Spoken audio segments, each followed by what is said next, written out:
are live, and I hope that y'all can hear Eric. I hope that y'all can hear me.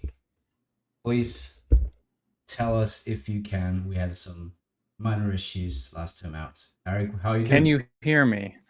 I'm good, fantastic. Hopefully, you guys can hear us and all of that. And glad that we're going to be talking about some more positive stuff in this stream, talking about the best Song by Some Fire theories instead of some of the not so good ones. Yes, it's been a while since we've done that. I think they can't they can't hear me. I sure. Okay. It's kind of scary because the last two times we've prepared for an hour, and it randomly just didn't work. A couple of Streamlabs issues, but I'm excited to be here again. Once again, episode 3 of our brand new live stream series kind of thing. We talked about the bad theories in our last episode. We're here to talk about the good ones this time out. And it's been a little while since I've done that, since I've properly talked about the theories. I'm excited to do so. I've been having these conversations for 10 years now, especially during my fan page days. I've always made discussion posts, and we had a good old time. But I've rarely ever done it on YouTube. So let's jump right in. It's been a while. Let's get into it. Ricky, would you like me to introduce the first theory, or would you like to pick Absolutely. one Let's and we'll do go from it. there? Let's go. All right. Well, I think we might as well start off with some of my favorite. I know it's a popular one on my channel anyway, and we last stream we kind of started off with some silly ones, and we kind of worked our way to the big ones. Let's just start with the big ones right away. Hmm. We talked a lot about in last stream that we like R plus L as being the overarching John theory of what kind of happened at the Tower of Joy and all of that. And so let's just go from there. So we have this idea that at the Tower of Joy, from Ned's dream, he gets into Game of Thrones. We know that there seemed to be some sort of conflict at the Tower of Joy, mixed with the idea that Rhaegar, the rumor is that he kidnapped Lyanna. That doesn't necessarily seem to be the case, given I think a lot of information that we have in the story. Not bringing up the show again is I think the show is relevant to R plus L, but I don't want to talk about too much because I know some people don't like that idea. But the idea being that Rhaegar and Lyanna were actually, at least Lyanna was in love with Rhaegar. I think Rhaegar could have seen Lyanna more as a means to an end, and she was just a kind of a pretty face. Again, we don't really know to the extent of how their relationship was, but either way, when we get to the Tower of Joy, Ned bringing a small party, it kind of indicates that this is more of a secret event. I would even go as far as saying maybe Ned kind of figured out what he was probably going to find there based upon other information. The idea that the Knight of the Laughing Tree, that introduction, that character would have been Lyanna. Again, I want to say that we're not covering the theory, any of these theories in their fullest. I'm kind of realizing as I'm trying to explain it, there's just a lot to explain. But if we sat here and explained every detail, this whole stream would just be R plus L. So I'm going to try to give you the broad. We're going to try to give you the broad details when we talk about these. I just want to preference that. But you have this idea of the Knight of the Laughing Tree being Lyanna, based on this story that Bran hears from the Reeds. That's what seems to be the implication. I know other people Hey believe that guys. that's Howland and all that stuff. But more or less, Benjen introduces Lyanna to Rhaegar. This is how the two meet. They run away together, and Lyanna has Jon at the Tower of Joy. There's more evidence there.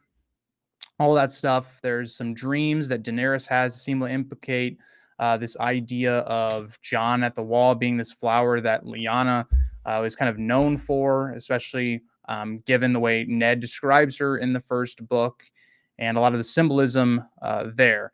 So I kind of went through a very rough version of that idea, Ricky. What are your thoughts on R plus L? If you want to kind of go with any of the other evidence, I didn't really talk about too much just because there is a lot of it. I'm glad we started with this one. It's the OG theory. It was at least to me it was the first actual theory that I've ever came across on the internet during my first read through of A Song of Ice and Fire, and it's the OG. I think it's definitely true. Not taking the show as like a indication for it. I think there's enough in this it's all over the books, and I think it just makes sense. And what can I say? I'm trying to be yeah, because I know there are a lot of Rhaegar lovers out there, but um I think that whenever we get the information that we need, a lot of people are in for a awakening, because Rhaegar is not the good guy that a lot of those people out there are making him out to be. I think it's quite atrocious what he did to not only his wife and his family, but also to a very young girl. Um, so it's not as there's a in a certain group of this fandom, there's like a romanticization going on of that fury, and I don't think it's romantic at all. It's quite gross. I agree. I think the thing with Rhaegar and Lyanna is, regardless of what you want to say, if Rhaegar's big plan was he thought that this was going to somehow save them against the others and Aegon's dream, whatever connection that has, either way, Rhaegar's actions are just not acceptable. He does things that allows a war to happen that get thousands of people killed, his family killed. He, cheats on his wife, abandons his children at King's Landing. Whatever you want to say with the character of Rhaegar, I really don't think we should romanticize him as a character. I think he is definitely, I would say, almost a villain of the story. He, in a lot of ways, reminds me kind of Bloodraven, and the idea that, okay, well, doesn't matter how we get there, but as long as Jon is the third head of the dragon or is Azor Ahai or whatever, then it's fine. I think is not the best way of going about doing things. Mhm. Um, but yeah, also JC, I do want to mention for the Shara Dane stuff. So I didn't really mention Shara Dane too much because we talked about her in episode 2 quite a lot, and so didn't really feel. Again, there's a lot I could have mentioned about R plus L. Like you We are can, of the opinion, yeah. just to chime in here, we are of the Go opinion ahead. that A plus that Chardonnay is not Jon Snow's, and we're no fans of that theory. We very much believe in R plus L equals J, and I'm glad that we again that we started with this one. I remember back in, I don't know, 2014, 2015. Those were the days when obviously people really started making content on YouTube as well. So I remember watching like I think it was All Shift X that did the big video back in the day on it, and um, just because we take it for granted, and there's a lot of it in this video, I think, in this stream, a lot of theories that we take for granted doesn't take away from the fact that those theories, when they first came out, they were brilliant. And in R plus L equals J's case, I think it's very well done. Almost like I feel like people who make these theories, they're like the Song of Ice and Fire maniacs, detectives who come up with solutions to some of the problems that the books has to deal with in the future. I agree. I think it is sometimes that we've had so long to think about what's going to come in Winds of Winter and the theories, and sometimes I think it's a little bit of overanalyzing. But yeah, also you guys know I'm a Shara Dane hater in terms of that theory. So I'm not fond of also it either. I think this is an interesting point, Ricky, because I actually was going to bring this up as well as a theory that we could maybe discuss. So, what do you have you heard about the theory about the idea of Littlefinger kind of setting things up for Robert's Rebellion? Him being the one to set Brandon Stark on Rhaegar's trail of abducting Lyanna, that it was an abduction and all of that. Have you looked into that theory that much, or I can kind of Not explain it to really. you? But so the idea is, so Littlefinger gets removed from River Run, of course, for kind of the stuff he was doing, sleeping with Lysa, all that kind of stuff, claiming he's sleeping with Catelyn. And so the timing would kind of add up. By the way, I want to give credit to In Deep Geek. I think he popularized this theory. But the idea is, so Littlefinger then needs to go to the Vale. It would have been around winter at this point, so he probably wouldn't have actually traveled home yet. He could have been staying at the Crossroad Inns. It's very close to River Run. It's kind of where everybody goes. He could have been staying there. Brandon Stark, then when he's looking for Lyanna or whatnot, or he's just traveling, he runs into Littlefinger, and this is where Littlefinger spins this lie. Again, possibly we could have seen that Lyanna and Rhaegar had met up at the Crossroad Inns, or maybe they could have been traveling through that area. It makes sense given the fact that we believe Lyanna would have been around Harrenhal. And so Littlefinger kind of uses this up as an opportunity to kind of get Brandon Stark to not kill him, given how much of a hothead he is over the stuff that happened. They just had a duel and all that stuff as well.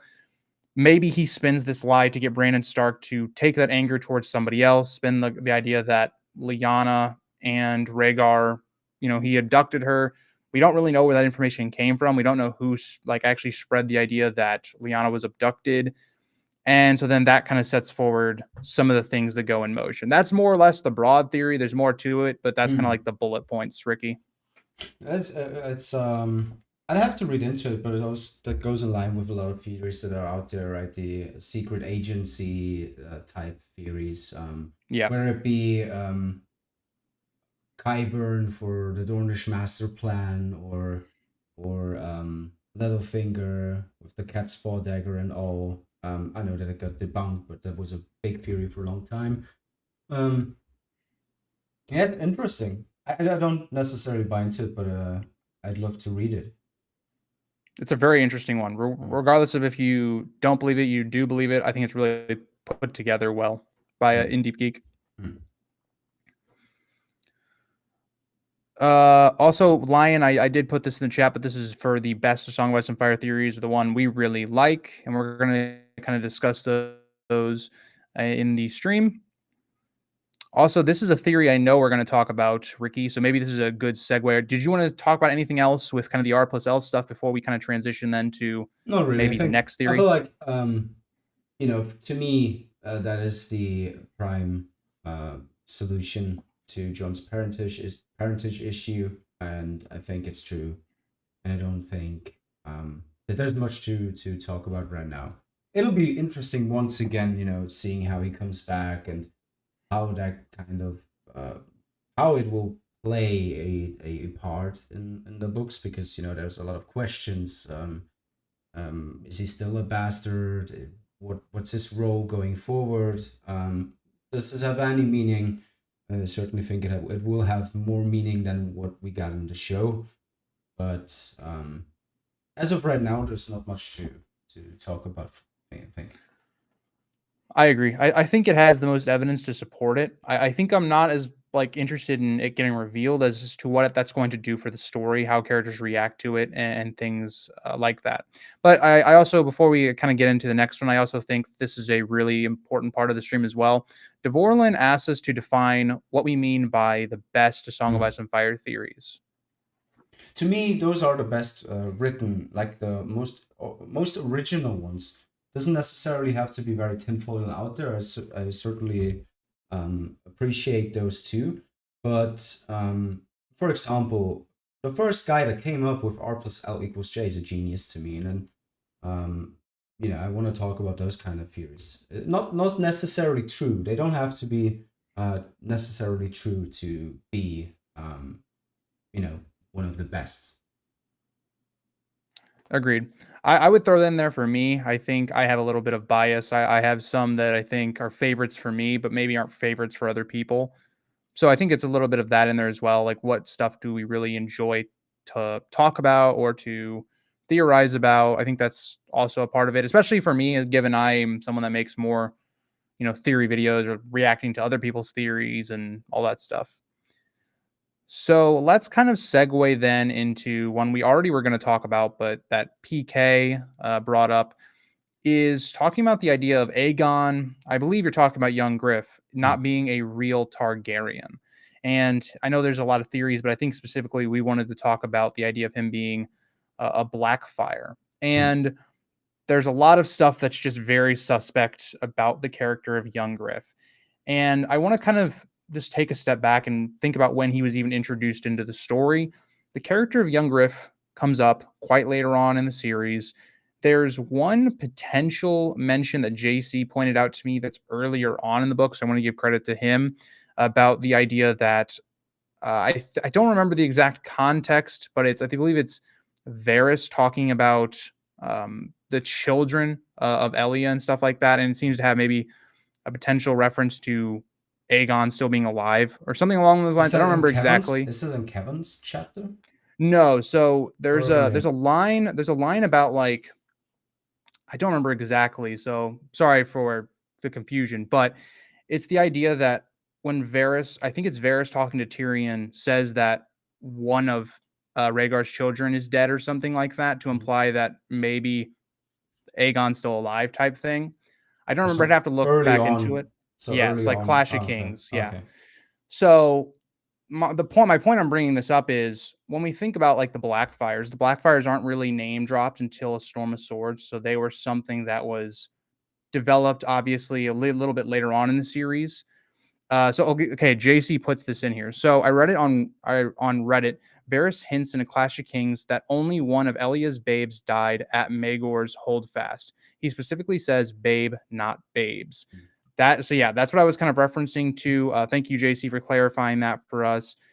So yeah, the idea would either be that this is a typo or this is a hint to things later on. The reason I'm bringing this up is if you want to go with the idea that Young Griff is a Blackfire, it would make sense that as a character, he is not established whatsoever really until we get to A Dance with Dragons. Mm. And that's when we actually started getting more of our Blackfire information. George started to actually develop them more. We started getting more into the Golden Company. And so that is something to keep in the back of your mind. But then you also look at the fact that just think about how young Griff and Daenerys are treated very differently. Young Griff is kind of seen as almost like this son type figure to Illyrio, where he's getting special treatment. He's being trained by John Connington and he's learning, how to be a good king and all this stuff. Well, then compare that treatment to someone like, you know, uh, Viserys or Daenerys in Mhm. Book One, where it seems very obvious Illyrio is just using them. Yeah. It's very different vibes, and so why is that? What is the difference between, Daenerys and Viserys to young Griff? It seems more personal, and there's a lot of hints in the early parts of Dance with Dragons with the character of Illyrio when he's with Tyrion, and kind of hints to that. The very famous one is when they're talking about the Golden Company and Tyrion questioning why the Golden Company would go with the Targaryens. They're Blackfire loyalists, and Illyrio basically just says, "A dragon's a dragon. It doesn't matter if they're black or if they're red." Hmm. It's a very suspect thing to kind of say.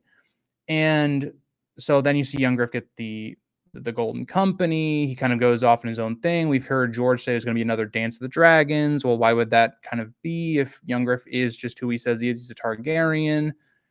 There's just a lot of suspect stuff in there. So I'll kind of hand it over to you, Ricky. And what are your thoughts on the idea of Young Griff being a Blackfire? It's funny you. It's funny that we continue with this one in particular because it's another one that people kind of take for granted. Like to me, Aegon is a Blackfire, but it's kind of we kind of took it for granted to the point where people always call him Fagon. It's one of those things that whenever Winds is gonna come out, people are gonna look out for those reveals, and I definitely buy into it. I think he's a Blackfire. I think we are going to get a a Dance of the Dragons 2.0, and I think that the result of that is King's is gonna turn King's Landing into ash. I think that Danny is gonna turn King's Landing into ashes by accident because she doesn't know that there's wildfire beneath the city. Big major difference to what the show did, where she just roasted the place. So I think how she will be remembered and how she will be seen by the people of Westeros who've only heard about her burning King's Landing down is a direct that's a completely different thing, and it's very much nuanced and not as not as crazy as it was in the show. But I'm a huge believer of the Aegon is a Blackfire theory, and I think it makes sense. Big fan of John Connington as well. Very entertaining plot, and I can't wait to see how how it continues. I think Aegon will sit on the Iron Throne at least for a while. I agree. I think to me, it's a little bit. It can't be a coincidence that all of a sudden, late after Storm of Swords, we start getting a lot more Blackfire lore. George starts putting out, the Night of the Seven Kingdoms, and we start seeing more of the Blackfire stuff, whether that be a little bit after the first Blackfire Rebellion or the second one, even some of the parallels to we see with the character of Young Griff. I just think that that is not something where George is just world building. I think that is, yes, and a part of it, but I think it's also that he's setting something up for Young Griff. I think it makes the most amount of sense to make him a Blackfire. It just has Mm. huge implications. You think even about some stuff that I didn't even bring up is the fact that we're told that basically the male line of the Blackfires is gone, but there's nothing on the female line. Mm. The possibility that maybe Illyrio's wife was a Blackfire, and that's what spawned Young Griff and him being um, Young Griff's father. That all is, I think, really Lusting interesting. for power, and also we didn't Yep, hear much after the War of the Nine Penny Kings, so there is a agreed. spot there. And I think you know, with George R. R. Martin being a gardener, really you know, this whole stuff evolves and develops as he goes. I think it makes the most sense if he came up with that, and you know, if you know the Blackfire plot has its role to play in the Song of Ice and Fire as well, in the main book series. Agreed. JC asks a question on this idea. Do you guys think that John Connington is in on Fagon, or does he actually believe Young Griff to be Aegon the Sixth? I personally, just to answer that for myself, JC, believe that John Connington actually thinks that he is Rhaegar's son. I think that's going to be part of the tragedy of Mhm. that reveal, and I think John kind of will have to make a decision. Right? He's been building up this kid who's a lie his entire life, but at the same time, young Griff Aegon has become a son to him. Mhm. I think that's going to be a really interesting dynamic. It's another reason why I love the Blackfire idea there. But Ricky, I'll let you give your thoughts on that idea as well. Very, very tragic. I hope he doesn't know and then slowly learns about it, and then has to face the consequences of you know Danny going at them and um, choosing and also dying because the man has grayscale. Doesn't get much more tragic than that, really. Um, yeah, I also lean towards him not knowing it at this point, but I think he'll slowly realize it in the wins. I think another thing just to think about that is when we are in John Connington's head in his two chapters in Dance, he does, I think, reference young Griff as being Rhaegar's son. Now, could that be because he's been, prompting this lie for so long, so that in his head, it's the same thing. It's basically he said it so many times that it's become fact, or is it that just he is, he is actually believing that young Griff is a Targaryen and Rhaegar's son? Who knows at this point? But I think that's kind of some relevant information with that. There's some interesting questions we have here regarding the death of Jon Snow. Mm. Ricky, do you think that Jon actually died in his last chapter in Dance with Dragons, or do you I think that he's just like wounded? I think so, yeah. Even though again we take it for granted that he did die, it's what George always reminds us of whenever he's asked about it, and I think he definitely does or did die in that moment or is about to die, and I think he's going to work into Ghost and then come back in some capacity. And it's going to be interesting to see whether or not he keeps his POV, whether or not he's still fully himself. I'd love it if he came back and cared less about honor, you know, and part of that, you know, part of what got him killed is changed and he's more complex and more nuanced. Because I think, as much as everybody loves John, I like his chapters a lot, but there are more complex characters in Song of Ice and Fire, and I think he could use more nuance. That would be cool. Um, Agreed. so yeah, I think he died in that moment. Yeah, definitely. I agree. PK, I don't want to get too off topic, but I will say just to answer your second question kind of quickly. I do think that John's resurrection could be tied to Shireen's burning being some sort of blood magic that is being used to bring him back. I think that kind of does fit with how George writes magic and how it works. But we'll have to see. That all is going to depend on the timing of things, because we've also been told that Stannis will burn Shireen. So if that is the case, we wouldn't see Jon be resurrected until a good portion of the way into the book. So on one hand, I like the idea, but at the same time, I don't know if it's feasible to be executed that way. Unless Also, George changes it, of course. not to get too tinfoily, and we have a lot of other fears to talk about too, so I won't get too much into it. But I would really love it if Bloodraven would be involved in some capacity, you know. Yep. And if it's something else entirely, and then he's back, and then Mel has to deal with the realization, and holy shit, this guy came back, and there's no involvement there. For the show, it was the easiest thing. By coincidence, they actually cared to adapt the Mel and Arya encounter, so they had it in hand for Jon's resurrection. But that doesn't necessarily mean that the books will follow that path. But Agreed. I think that's a topic for another time. I think Bloodraven, just Bloodraven could be entire episode. I agree. So let's. Do you want to move on here, Ricky? Yeah, just go answering ahead. this one question by Everlyn. Do we think Jon will get chapters again? We just talked about it. I don't think so personally, because it just comes in handy for George, who already has, I think, 21 or 22 PV characters. If he gets rid of one, I think he should take that chance, and that might in turn make Jon more interesting, and especially in the beginning more weird and very creepy. I hope we get a ghost chapter where Jon is trapped in ghost. That would be very, very cool.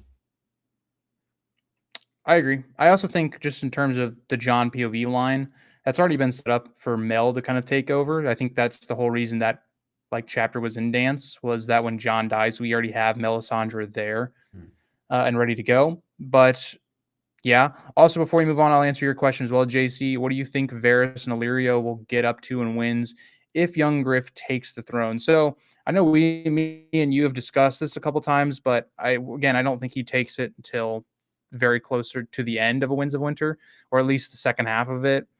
So Illyrio, it's going to be tough, because I think he still has stuff to deal with Daenerys' plot. So I don't think we'll see him too much with the young Griff stuff at the moment. But I think Varys' whole plot will be about making it easier for young Griff to take the throne, like he's already been doing with Kevin Lannister, and just stuff like that. So I don't want to get too off track, but that's kind of my summarized answer to that. So moving on, since I've been doing a lot of yapping with introducing the theories, Ricky, I know this is a theory that has been kind of a staple of your channel. I remember before we even started working together, I remember this being some of the stuff that I remember the most from your channel was, of course, your Stannis content. Used to be called House of the Stag, and makes sense. Just, your icon even on Discord. Would you like to introduce the Night Lamp theory? Yeah, the basic gist of it is that Stannis in preparation for the upcoming Battle of Ice, dug holes into the ice lakes that surround the Crofters village, or the Crofters village that surrounds the ice lakes. There's two of them, and that he's essentially going to use a false beacon to lure Austin Frey and his men into the lakes. That's the basic gist of it. Explain the whole thing is like it's written like a whole military operation kind of thing, and I don't know exactly where it originates, but whoever came up with that, I imagine, is definitely very familiar with military tactics and stuff. It makes total sense. I think out of many of those fears that we're going to talk about today, I think this one is right on the money. I think almost exactly how that theory is written down is also how it's going to end up being the case in Winds. It's the interesting part is how we go on from there. How we go on from Stannis winning the Battle of Ice, and then continuing his journey up to Winterfell. Is he gonna use? Is he faking his death? Is that why the Pink Letter claims he's dead? What happened there, and what's what's happening with Ramsay and Roose going forward? Those are the big questions. Agreed. I would highly recommend checking out Ricky's series on that. Fantastic Much series. more, much more detailed. Yeah. I would just get the basic gist of it out, discuss it.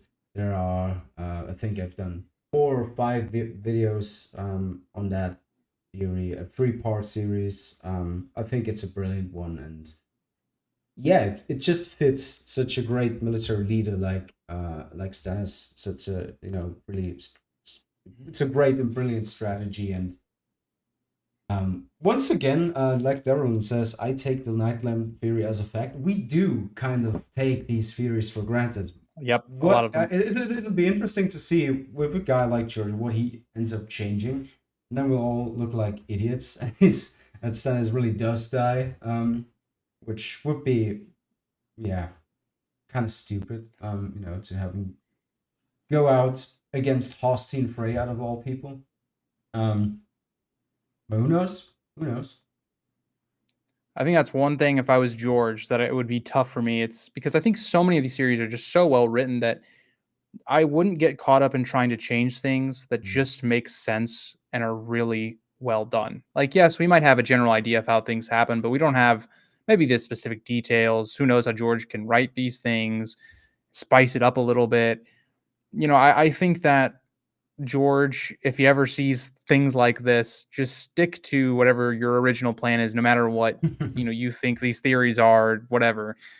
But I do really love this theory. It's one of fun fact before I started YouTube. This is probably I actually wrote like a fan fiction in high school on this Hmm. exact idea. It's Oh not very wow. good, but yeah, this is one of the earliest theories that I remember because I was so appalled by how Stannis got done dirty in his ending in season 5.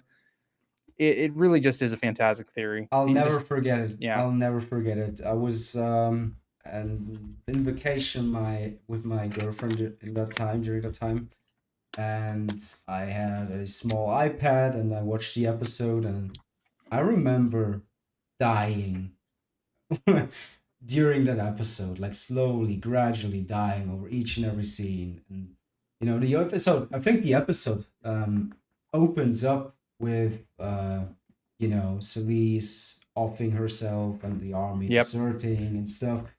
And I was like, "What are you doing? What are you doing?" And then there's this crazy, like nonsensical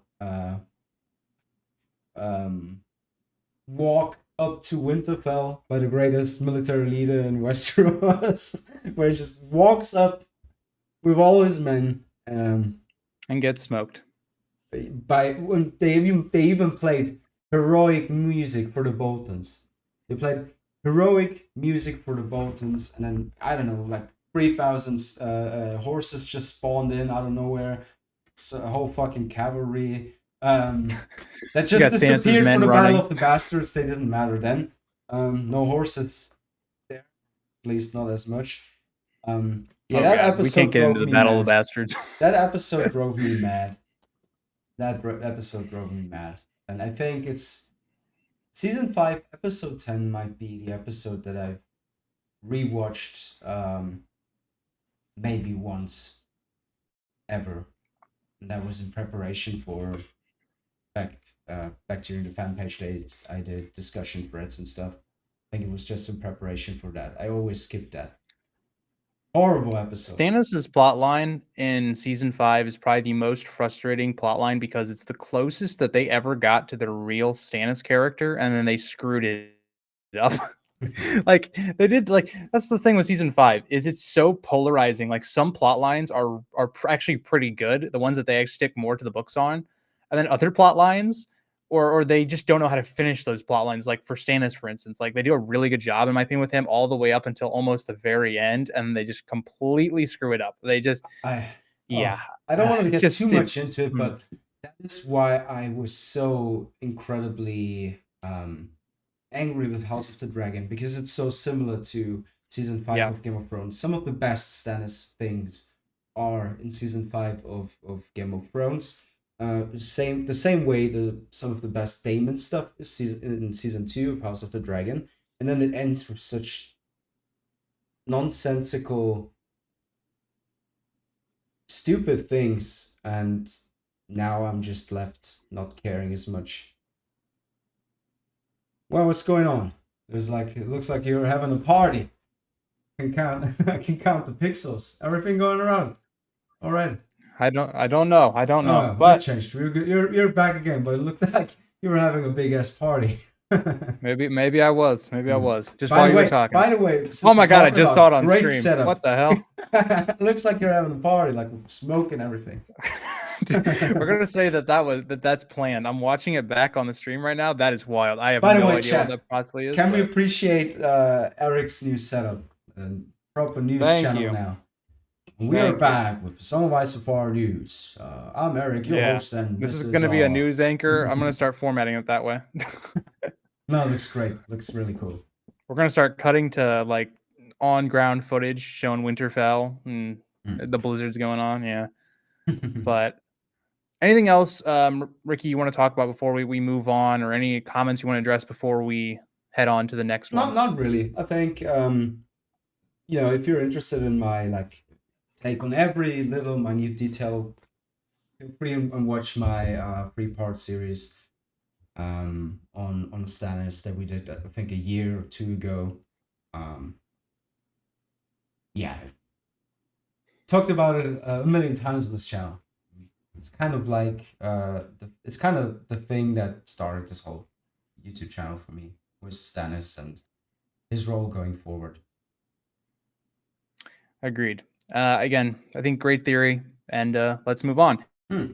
So this is one I know we've been talking about this for a while, on the idea that we take for granted theories, and I think that is so much the case for the Jojenpaste theory. Oh yeah. I did a video where I really in-depthly went in, pulled all the quotes, really went through this theory and looking at other people, what they think about this theory.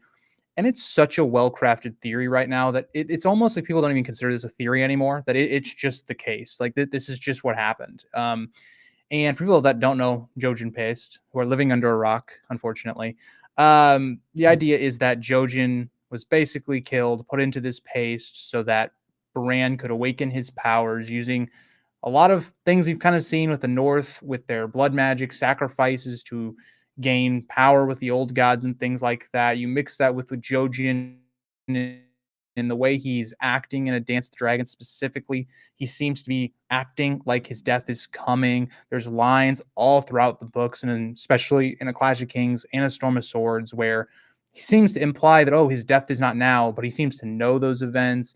Even Mira seems to try to say that, oh yeah, maybe this fate isn't going to happen, but not alluding to what actually occurs. And so I think the theory is so well put together, and it has been so established for so long that it doesn't necessarily get the applause that it deserves, in my opinion. But yeah, and also you even think about, for instance, A Dance with Dragons, there's a really heavy theme of cannibalism in that book. I just think it all kind of slots in together well. Again, if you want to see more of those thoughts, you can check out videos. Ricky, have you done a video on Jojenpaste? No. I haven't really talked about Bran's storyline that much in the context of just Bran. I think we did a video on that a couple of months or even a year ago, I think. I think it's the thing that holds George back. But I also fully buy into it. I also believe that Bran had Jojen for dinner. Agreed. So Ricky, any other thoughts you want to talk about Jojenpaste, like about the theory? Not really. Probably didn't really taste that well. Quite nasty. It is also described as blood in the sap.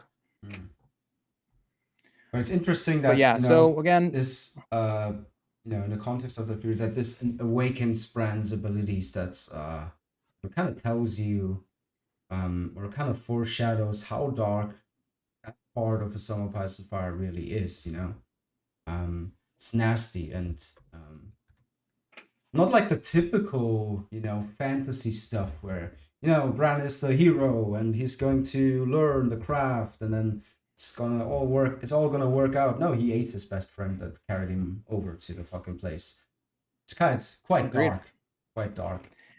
I mean, you even think about some of the other things that Bran has already kind of broken as a rule. Like he's going into another human's mind in Hodor, and that's even played up even more.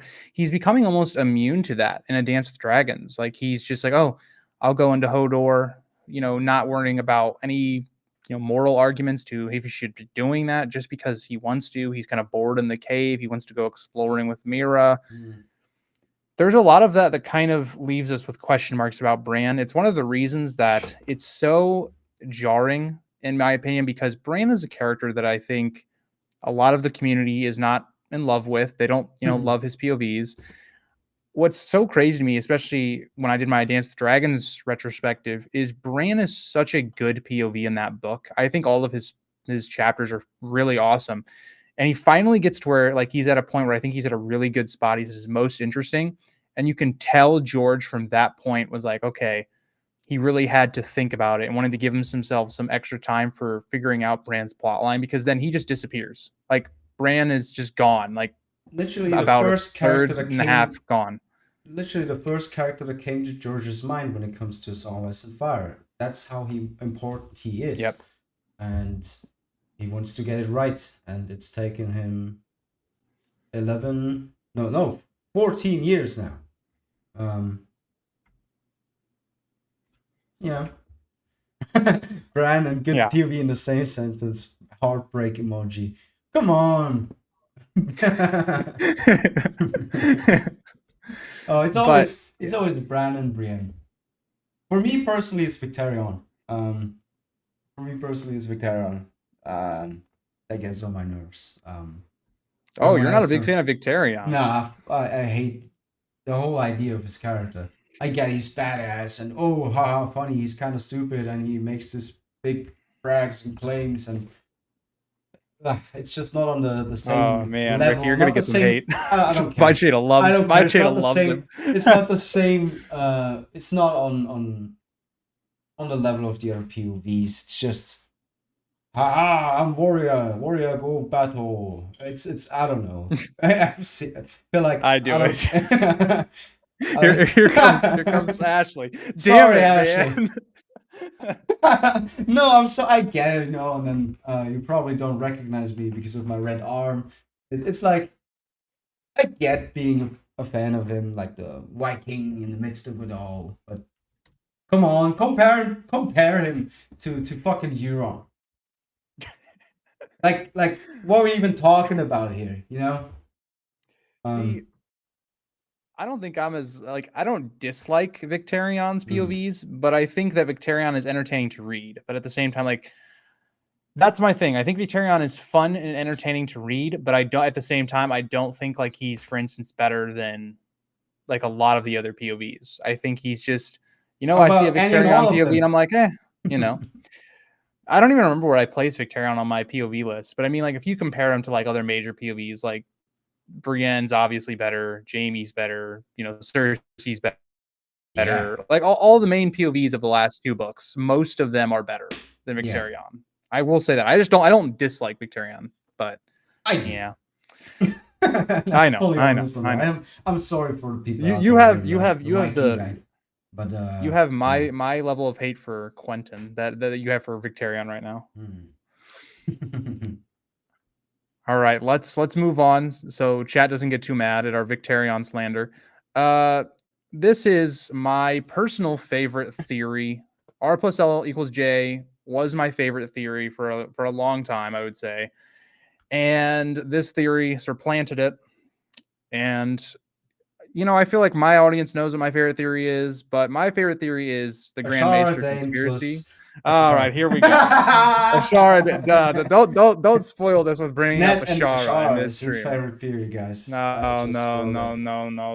Don't joke about things like that. Don't joke about things that's crazy. Oh, what are you gonna do?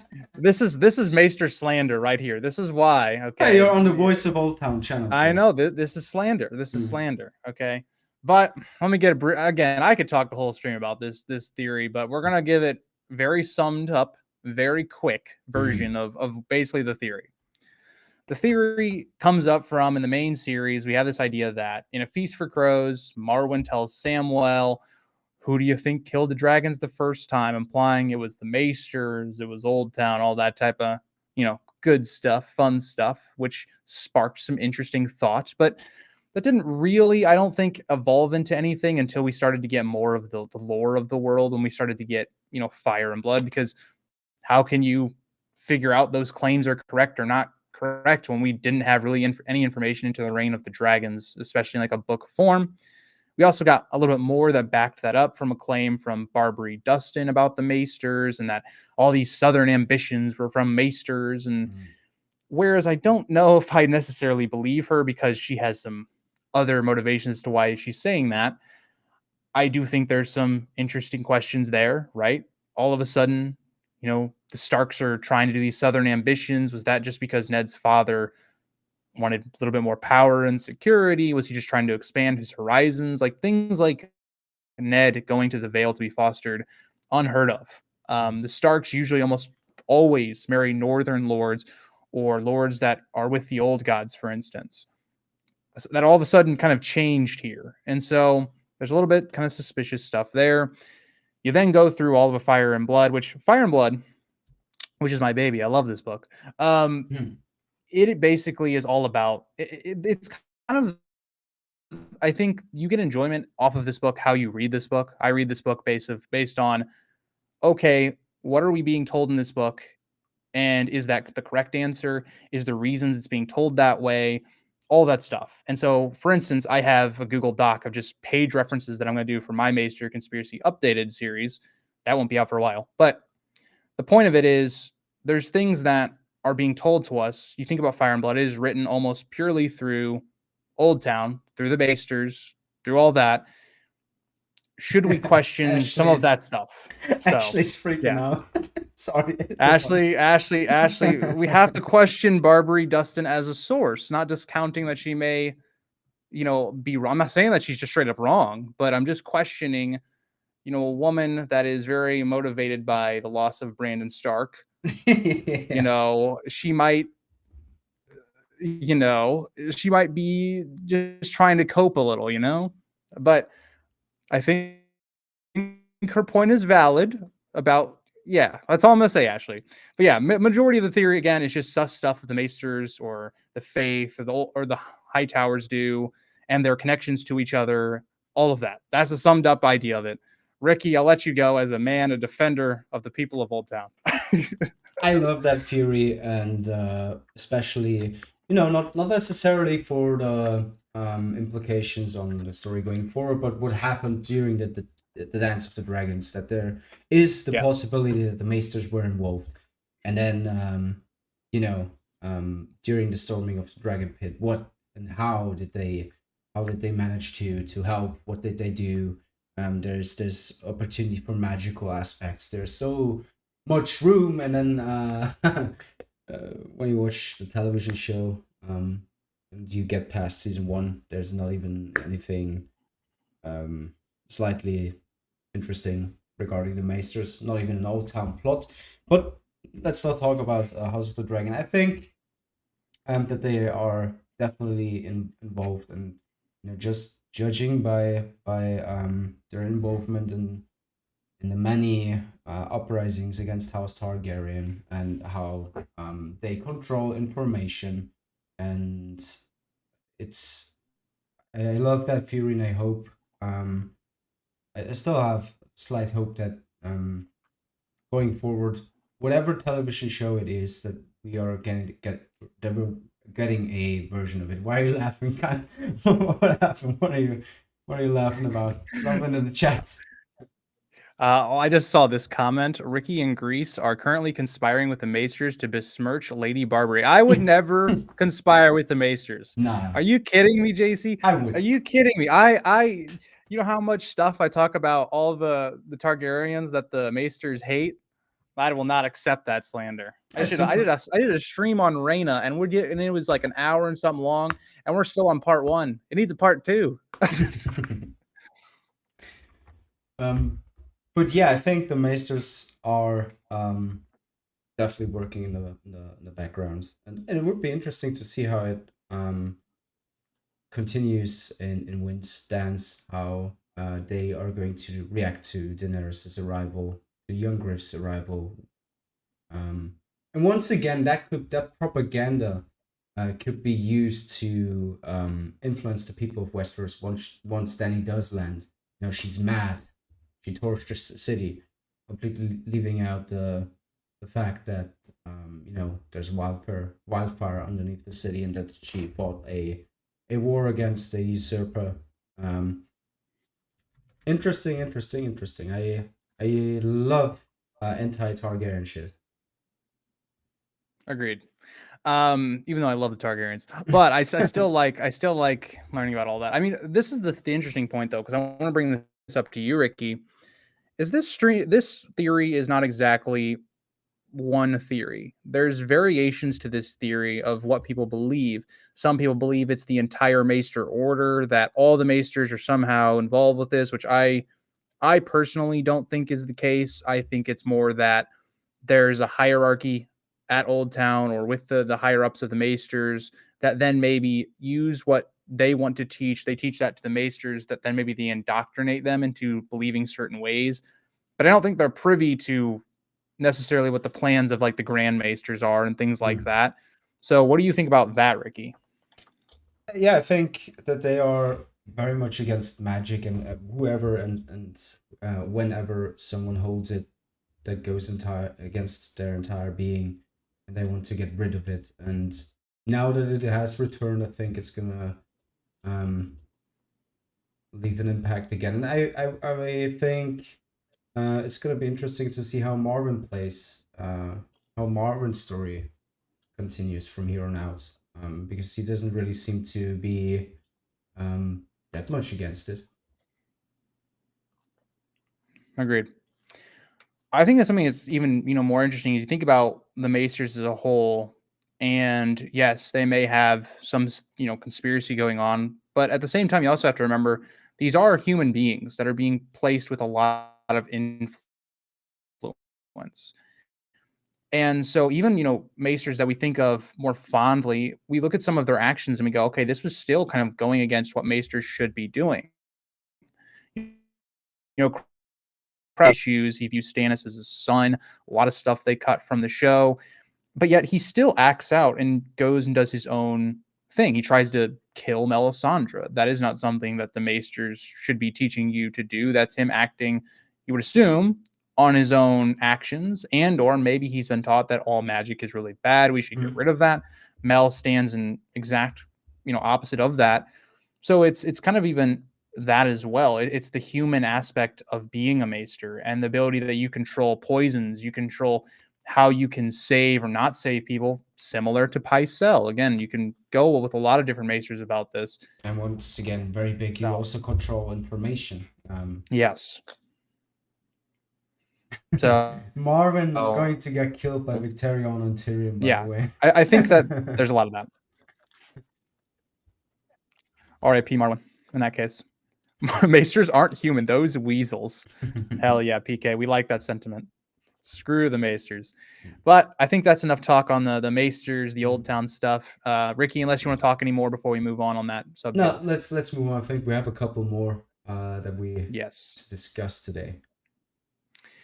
Let's hit, I would say, another pretty big one. I guess I'd say all three of these are fairly big ones. But let's talk on the Valonqar theory for who is going to kill Cersei. I think this is a very interesting idea because a lot of people have proposed various number of ideas, but the idea is that Cersei is seemingly completely motivated by this prophecy that she was given when she was much younger, and that really motivates a lot of her actions in A Feast for Crows. When we get her as a POV, we see why she's so anti against Marjorie, why she's so hell-bent that Tyrion was the person that killed Joffrey, because she believes that Tyrion is going to kill her, because all of these prophecies so far have come to pass about, Robert and, her marrying him and the kids that Robert will have versus who she will have. and this younger, queen coming to take over everything that she loves and stuff like that, which she views as Marjorie. And so there's a lot to this theory. There's a number of different parts of it that you can theorize on. Ricky, if I'm not mistaken, you want to talk on specifically who you believe is going to kill Cersei, right? Or do you also want to talk on We could the younger queen as well? even though I'm not too fond of prophecies in the Song of Ice and Fire, because you know they are definitely not to be taken for granted. A lot of those are just motivations for characters, and they rarely ever really come true. And even if they do, it's some twisted form. I could see Jamie killing her, um, but the circumstances of that would be the direct consequence of her own actions rather than the prophecy. I could see her Agreed. dying at in Casterly Rock. I could see her fleeing King's Landing and wins, and then dying at Casterly Rock, where Jamie's gonna arrive after the Red Wedding 2.0. That's where he kills her. That's what I have in mind as a result of that theory, but I don't think it has anything to do with the Valonqar theory. I think this will happen as a consequence of her actions. I think it's something very, very catastrophic is going to happen. Maybe she's gonna torch a place before she leaves King's Landing. I agree. I think that the way I look at the Valonqar theory and a lot of Cersei's stuff is I compare it a lot to kind of Star Wars with Anakin and his whole idea of prophecy and these dreams that he has, that his actions directly cause everything that occurs. Mm. It isn't that this was, it was set in stone, this was going to happen. It's because of that Anakin does things that make it to where that outcome happens. I think the same is the case with Cersei in a lot of ways. A lot of the things that she is doing because of what she believes the prophecy is and how she can forestall it is making what that was predicted in that prophecy happen. So, for instance, you know, her son dying, she believes that's Tyrion. And so she goes all out on Tyrion, and that kind of sets her family apart. That's what ends up getting Tywin killed and all this other stuff. And Jaime and Cersei kind of being at odds. There's more to it than just that, but that's kind of that domino that starts to go. And you even think about some of her actions in book one, how that leads to a war, and how she herself was the person that fulfilled this prophecy of her and Robert not having more children and stuff like that. Like, that's all stuff that Cersei did herself. That's stuff that she chose to do and created everything that happens that is in this prophecy or whatnot. So I also think it will be Jaime. I think it fits his character really well that he once again kind of has to save Westeros in a way from the next version of the Mad Queen. We've already kind of seen foreshadowing to Cersei really liking wildfire, especially when she burns the Tower of the Hand. A lot of similarities to Aerys that Jaime picks up on. I think it would be kind of fitting for Jaime to be that person. If you also talk about, we're supposed to be that the younger brother is going to kill Cersei, and theoretically, Jaime was after Cersei, so it still kind of fits there. So that's the general idea, the general run through of the prophecy, and I think both of our thoughts on that. If you want to add any more, Ricky. And just But going yeah, by location, if you look at Loras, he's injured at Dragonstone. If you look at Tyrion, he's at the whole other continent. And Jaime, if Cersei were to flee King's Landing, then Jaime would be quite close. Not really close, but closer than any of the other options. I will say allegedly Loras is injured. I will say allegedly. Yeah. But yeah. So let's move on. I think we have two left here that we want to talk about before we end the stream. But let's talk on the Great Northern Conspiracy. I gotta chime in here. Yes. Oh God. There it is in the chat. They're talking about Crabfeeder. Hi, Crabfeeder, by the way. He asked what he's missed, and then someone went anti-Victorian claptrap, and he was like, "I'm glad I missed it then." Another, it's not just me who's a Victorian hater. Your reaction gave me the idea that like you just had like a massive donation come in or something. I was like, oh, okay, I gotta Yes. stop. I gotta stop my tracks, dude. I gotta stop. That would All have been a right. weird reaction. Yes. Oh. Yes. Oh boy. All right. So let's move on to the Great Northern Conspiracy. This is probably the theory of all the ones on here that we've talked about that I'm the least familiar with, even though I know the general gist is we're trying to get Jon on the throne. We're trying to get the Starks back in power. We're using kind of this Bolton, Frey, Stannis conflict as a ways of weakening all of the not northern forces. And you think about the information that we currently probably have circulating. Well, Eric disappeared. Um, Let me just continue for a moment. Maybe he comes back. The basic gist of the theory is that the Northerners are trying to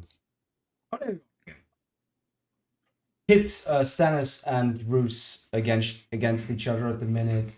Also, Rob's will is coming into play. Sorry, I gotta laugh. What's so funny? What? What? Am I finally back now? Yeah, you just Oh, disappeared. I was about to put in chat. I just got canceled by the Maesters. You Rick rolled us. Yes. So basically, Hey, the you know, Fury is yeah, disappears. yeah, that's the theory. No, but the Fury is it's not just one theory because It's a lot. everything can be part of the Great Northern Conspiracy. It can be Lady Stoneheart. It can be Rob's will. It can be the fact that the North remembers and how that goes against what they supposedly are doing with Stannis at the minute. And I think Stannis is in for portrayal that would fit his character's end very well. Um, the Great Northern Conspiracy is not just one theory; it's four or five, and with each and every information, it goes in line, and it's a lot. Well, where did you leave off? What did you want to? I don't even know. More or less, just the idea that all the information is kind of circling around the idea that the Boltons did a lot more that was led on in terms of things like Duskendale, for instance, or the crimes that happened at Winterfell. I think a lot of that information is probably starting to circulate with them not being able to hold that secret anymore. And then a lot of what you kind of just stated and the restoration of Rob's will and just a lot of that stuff. It's kind of a culmination of, if you guys think about when I do the 25 days of Winds of Winter, it's like you put 6 of those videos together and that's the theory. It's a lot of theories that are kind of put together to fit this idea of the Stark restoration. That's more the way I would sum it up. It's a great theory, a great bunch of theories that I think adds a lot to the community. It's it's I think parts of it are true and parts of it are going to turn true, but everything that this is a whole thing, everything's connected that rarely ever goes well in the series. So the case of Lady Stoneheart, I think Arya kills her. Agreed. Even though it would be sweet of her to get Jon, and proclaim him king in the north, and you have that scene in your head where Cat places the crown of Rob on his head or whatever. It's a lot. Uh, Seems like my brother infiltrated chat again. Is talking Bavarian something. Anything else you want to hit, chat wise, comment wise, this theory wise, before we hit our last one of the stream? Hit me with another theory. What's the last one? Hit you with so last theory that we have scheduled to do for the stream. It's a theory that I think is very similar to Jojenpaste. It's something people take as canon that I think is a very creative, very clever theory. It's been in the community for a long time. It is the Gravedigger theory that is the Hound, that the Hound's not actually dead. It makes a lot of sense when you look at where we see the character of the Gravedigger at in the Brienne storyline. His horse is also at the place where this Gravedigger is. This Gravedigger seems to be fairly impressive in terms of like physically. He's somebody that is described again when we learn about the Hound's death in A Feast for Crows. It's that, oh yeah, the Hound has died, but it kind of gives you the vibes of, but Sandor Clegane has been born, right? The person has been born, and I think it fits a lot of the ideas that the character of the Hound or Sandor Other two. is kind of like in a recovery state. He's trying to grow as a person, and is kind of in isolation. But that is the general idea. Before I hand that one over to you, Ricky, and give your thoughts on it. I hope that that is the conclusion to the Hound storyline. That would be perfect. I am not a big fan of the Clegane Bowl thing where he's coming back, and after all that he's endured, he finally finds his peace as this gravedigger, very monotone lifestyle. He found his peace to now do a 180 and have him be the champion of the faith or whatever. That would be that would be it would work the other way. It would do an unnecessary 180 on his character, and I think it would be the most beautiful ending that could be for a character like the Hound. So I hope that was the end, the conclusion. So I have a question for you then, JC, or not JC. I was just talking about JC in chat, but Ricky, do you think then if the Hound is brought back, do you think he could be a kind? You know how in season 8 they tried to make the Hound as the person for Arya that helps her grow, and not be all about vengeance and things like that. Do you think that if the Hound does reappear, given where he is, that he could be a big person in her development and growth as a person? No, I think they might have an encounter and it would fit because I think Arya is going to kill her mother. Quite, could be on that path. So they might stumble across each other, but I don't think that the Hound, right? At least that's hopeful thinking. I hope the Hound doesn't play another like a mentor role anymore. I hope he doesn't play a role at all anymore. In fact, I would love if we never see him again, because that would be a nice way of ending it. By the way, thank you for the donation, Craft Feeder. Don't fight over my vast patronage, my dear friends. But I do agree, Ricky. I think that it is the normal endpoint for Sandor, although I do doubt it's the end for his character. I don't think so as well, but I think it would be perfect. But as April says, yeah, Sandor would leave for Arya Sansa, especially Sansa. Yeah, I totally agree. But yeah. And also, how Mass says, I agree. Let's let Sandor's story end. Don't John Wick him. Yeah, I don't want him to be this champion and he's fighting against his brother. That's very much TV, very much movie kind of action figure thing. If anything with the Hound, I want him to continue to develop or grow as a person and not just flip back to who he was, right? Become somebody that's changed or have a reason that we still are keeping him around in the story more than just, oh, we want him to fight the Mountain, So that's my overall thoughts on the idea of the Hound. I'm glad I redeemed myself, Ashley. I'm glad I redeemed myself with that statement. I think that ending is quite poetic, but it's probably not an ending. Could still actually be. Ricky, I have a question for you. Just I just want to ask you something. So what are your thoughts on Darkstar? I fucking hate Darkstar. Oh, you're getting cooked. You're getting cooked. You're getting cooked. In fact, I set you up for that one. I am of the night. Oh, I'm cringe. Oh my god, I am of the night. Oh, please. No. I am the true sword of the morning. Fucking emo boy. I'm sorry. All right, continue what you were saying.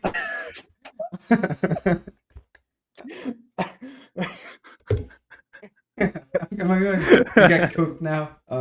Oh, you're getting cooked. Ashley's favorite characters, like one of her favorite characters, is Darkstar. Oh, I'm sorry then. You've cooked two of her favorite characters in one stream. I think she just fell on her keyboard. Like Darkstar and Winter is also going to fall into doom.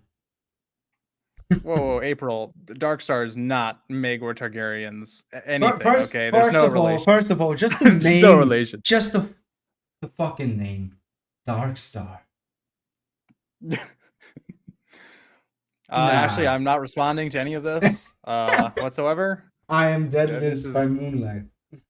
I am just asking for opinions. That is all. This is no Dark Star I'm hate. sorry, but there are not many people I have this hatred for. It's Darkstar, it's Victarion, and it's Balon Greyjoy. Balon Greyjoy is probably the character I hate the most. The most stupid man in existence, the most stupid man in the history of Song of Ice and What? You Fire. think he couldn't have won the Greyjoy Rebellion? Yeah, just try the a couple invasion more of the North? times. Yeah, just try a couple more times then. He could have. He had it all under control. I'll fucking do it again.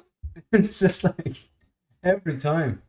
What about the theory? The advocate says. What about the theory that Danny will go to Yeti, Kara's sword, and talk to the White Walkers and her visions while Helena appears to her? Yeah, that's correct. I don't know where you got That's a good one. I don't know where you got the script of season 3 of House of the Dragon, but that's true. I like that. I really think that's a good. I think it's a good theory. I think that we should just say screw it and just have Alicent and Rhaenyra run off together and just have all the people fight it out without them there. Yeah. On that, to kind of, at least for 2 minutes, to talk about House of the Dragon, I heard that they are going to have a standalone episode next season that is just focusing on one character. I think it might be Jaehaerys. No, I want Daeron. I want more Daeron. No, I think it might be like two seasons. I want Daeron. You remember George complaining about how he didn't get to tell Jaehaerys' tale and how that influenced the dance and all? I think that they're gonna turn that into an episode. Maybe. Okay, I like that idea. I think it's going to be because they have not developed Daeron at all, and they need him because he's a big part of the story. That's my guess. Oh, we have a question about Olivia Cook for you, Ricky. What's your opinions on her new haircut? Beautiful. I didn't even know she got a new haircut. She got a bob. I assume it looks good. She got a bob. Fair. Yeah. I think. I don't know about you, but I think that is all that we wanted to discuss for today. There are a lot and a ton of other fears that we could talk about. I personally really like the Dornish Master Plan and Lemongate by Preston Jacobs. I also really enjoy everything that has to do with Euron Greyjoy. Rob died twice. That's a really good one. Southron Ambitions. There's many out there, and maybe and probably we're going to come back to this at some point anyway. But for today, I think that'll be it. I think it was good. I think we hit everything we needed to hit. Thank you guys for watching, and see you all in the next episode next month. Bye-bye. Bye, guys.